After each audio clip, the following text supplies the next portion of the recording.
Assalamu alaikum wa rahmatullahi wa barakatuh. Vous êtes toujours avec votre frère Ibrahim Gala du Cameroun. On dit Sifatun laysa laha diddun.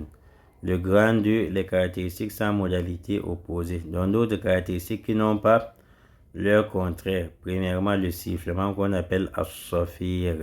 Quand on dit as-safir, on se base sur un sifflement qui est semblable au sifflement de l'oiseau. Il y a 3 lettres dont lorsqu'on les prononce, il y a un sifflement continu, de manière continue comme le sifflement de l'oiseau. On dit as-safiru huwa hidatun fi sawti al-harf. As-safiru huwa hidatun fi sawti al-harf. As-safiru huwa hidatun fi sawti al-harf. Fi sawti al-harf. On doit mémoriser cette définition. Premièrement, on dit le sifflement au chuintement. On appelle sifflement ou chuintement. On pouvait dire le chuintement, mais on a dit sifflement pour approcher en français facile. On dit c'est intensifier sa voix lors de la prononciation d'une lettre, c'est-à-dire intensifier sa voix pour qu'il y ait un son continu lors de la prononciation d'une lettre. On dit ces lettres sont sodun, zayun, sinun, réunies dans la phrase Soda Zaydun Saliman. Soda Zaydun Saliman. Sodun, Zayun et Sinun.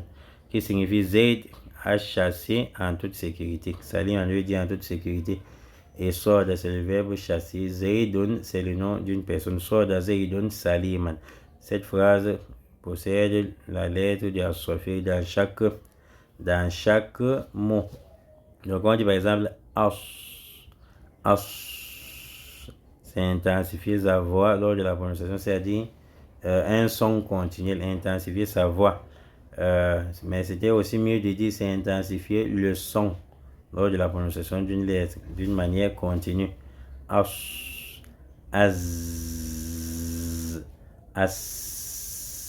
c'est ça qu'on appelle as-safir. Naam. Donc on va prendre un tableau, on dit mithal, un exemple, as, as. Naam. Donc, nous commençons par Zayun avec Sukun. On dit Huwa azka lakum. Huwa az. C'est as-safir. Donc, ce qu'il faut éviter, surtout ceux qui lisent rapidement, c'est d'éviter de lire rapidement en ne pas appliquant les lettres comme il le faut. Tu vas dire Huwa azka lakum, il passe. Quand je dis askalakum, ça dit azkalakum, ça sera comme si tu avais prononcé Zayon, tu avais plutôt prononcé Sinon à la place de Zayon. Az, tu dois bien intensifier son son. Huwa azkalakum, avec fatha maintenant. Qad aflaha, on ne dit pas man zakkaha. Qad aflaha man zak. قد أفلح من زكاها avec kasra. Inna Allah qawiyyun aziz avec dhamma. On dit az-zujajatu ka'annaha. Maintenant sinun avec sukun. Wa kadhaba bil husna وَكَذَّبَ بِالْحُسْنَى. Donc tu ne dois pas lire rapidement, tu dis وَكَذَّبَ بِالْحُسْنَى, tu passes بِالْحُسْنَى et tu ne prononces pas bien. Après, quand ça porte façon, on dit مَالُهُ وَمَا كَسَبَ. مَالُهُ وَمَا كَسَبَ avec kasra. مِنْ سِجِّيلٍ avec dhamma. ناقة الله وسقياها avec sordun maintenant. أصحاب النار avec fatha. فإذا فرغت فانصب avec kasra maintenant. On ne dit pas sira, sira, صراط الذين صراط الذين avec ضمة في صدور الناس في صدور الناس. Donc on appelle ça sofir, le sifflement. C'est un peu comme le chuchotement az, as, as. Donc on rappelle toujours que connaître ces caractéristiques vont nous permettre de comprendre que telle lettre on peut appliquer l'idéogramme dessus sur une autre lettre. Et ça va nous permettre de comprendre d'autres versions de lecture. Ça va nous permettre de comprendre d'autres versions de lecture, comme par exemple la version de la source. On dit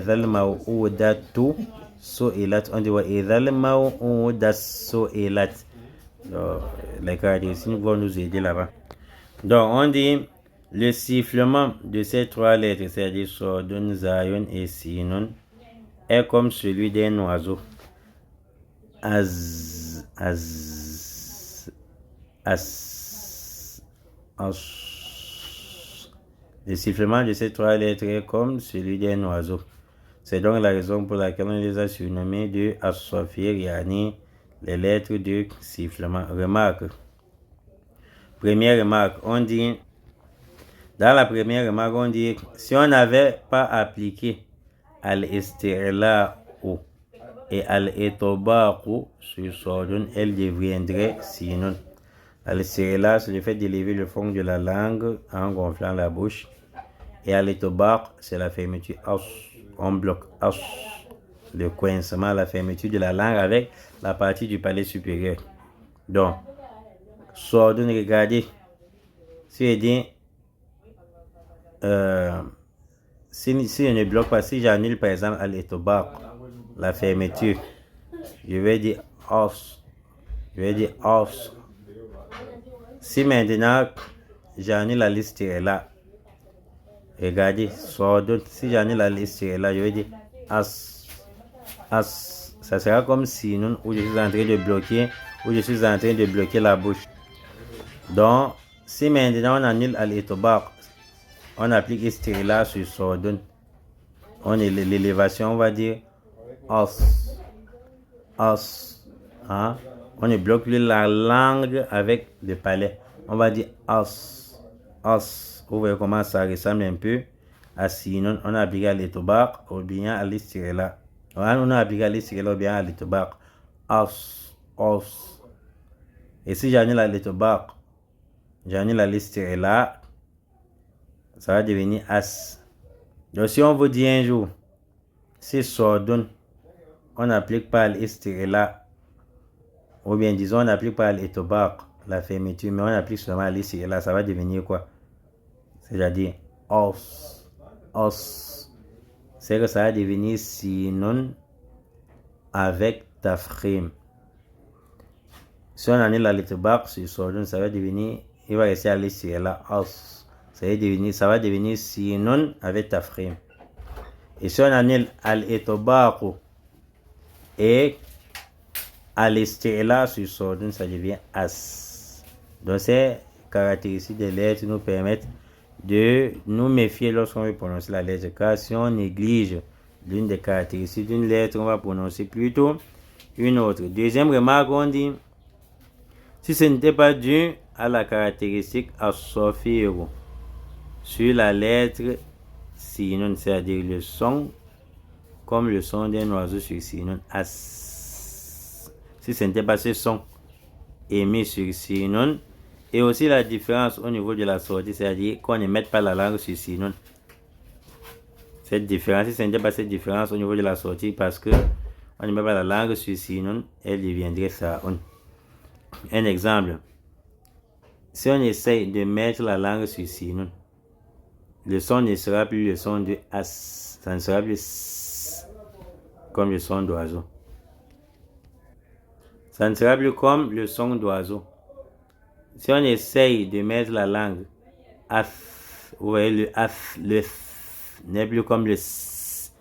Donc, si tu mets seulement la langue lors de la prononciation de sinun, aflihata, comme ça que tu as plutôt prononcé sa'un. De même, sa'un se prononce en mettant la langue en dessous des incisives supérieures af. Si tu enlèves la langue, au lieu de af, athqalaha. Tu enlèves la langue, ça sera as. Le son de ath va devenir s. Au lieu de dire athqala, si tu enlèves la langue, tu vas dire asqala et ça sera plutôt une autre chose. Donc, ces caractéristiques permettent de distinguer les lettres et de bien prononcer les lettres.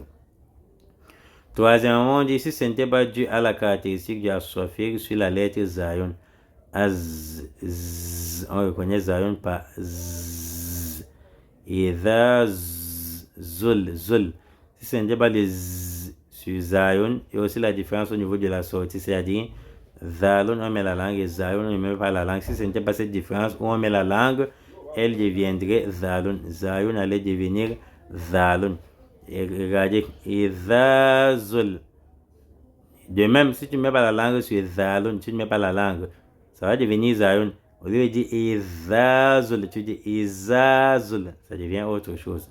Donc, izazul zilatil ardu zilzala.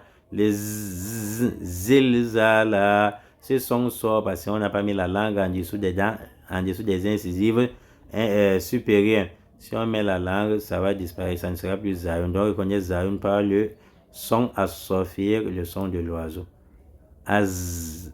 Naam. Donc, on va faciliter la compréhension sur ce. Assalamu alaikum wa rahmatullahi wa barakatuh.